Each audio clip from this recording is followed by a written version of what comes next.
সারা দেশেই হঠাৎ বেসামাল নিত্য পণ্যের বাজার লাফিয়ে লাফিয়ে বাড়ছে দাম।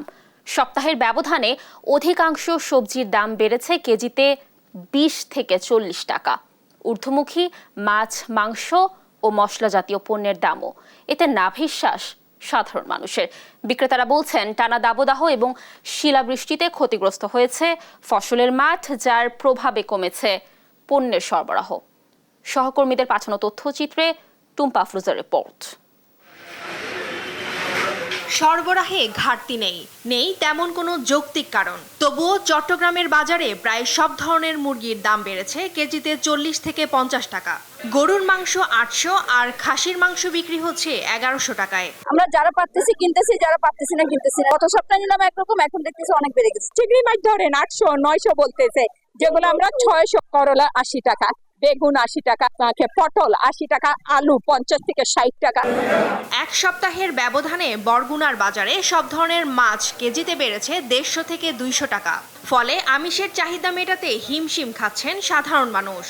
প্রচুর দাম, এটা সাধারণ মানুষের পক্ষে কেনা সম্ভব না। এবং যারা আমরা মোটামুটি মধ্যবিত্ত শ্রেণীর এবং ছোট চাকরি করি, তাদের টিকে থাকাই বড় কঠিন।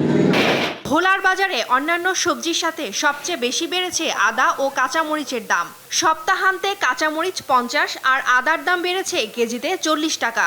এত মাত্রায় বৃদ্ধি পাচ্ছে যে এখন আমাদের ক্রয় ক্ষমতার বাইরে।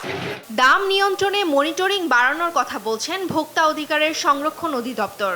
অবৈধ মুনাফাখোর এবং যারা বাজারকে অস্থিতিশীল করতে চায় এরকম কোনো ব্যবসায়ীর যদি কোনো তথ্য পাওয়া যায়, তাহলে তাদের বিরুদ্ধে ব্যবস্থা গ্রহণ করা হবে। এবং সামনে যেহেতু পবিত্র ঈদুল আজহা, মশলার বাজারে মনিটরিং জোরদার করা হবে। সিরাজগঞ্জের কাঁচা বাজারে আলু, পেঁয়াজ, কাঁচামরিচ, রসুন, বেগুন সহ সব ধরনের সবজির দাম আকাশচুম্বী। টানা দাবদাহে সবজির ক্ষেত নষ্ট হয়, সরবরাহ কমেছে বলছেন বিক্রেতারা। কাঁচা মরিচের দাম বেশির কারণ হলো আপনার প্রচন্ড রোদের কারণে গাছগুলো মরে যাচ্ছে। আমাদের সরবরাহ কম থাকার কারণে আসলে দামটা একটু বেশি। প্রয়োজনে নিয়মিত মোবাইল কোর্ট পরিচালনার কথা জানালেন জেলা মার্কেটিং কর্মকর্তা।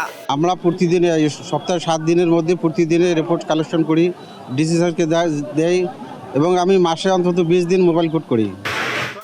হঠাৎ দাম বৃদ্ধির এই প্রতিযোগিতায় সবচেয়ে বেশি ক্ষতিগ্রস্ত হন সাধারণ ক্রেতা। আর কারসাজির মাধ্যমে দাম বাড়িয়ে যারা মানুষের পকেট কাটেন, তারা সবসময়ই রয়ে যান ধরাছোঁয়ার বাইরে। এমনটাই বলছেন ভুক্তভোগী সাধারণ মানুষ। টুম্পা আফরোজ, নিউজ ডেস্ক, দেশ টিভি।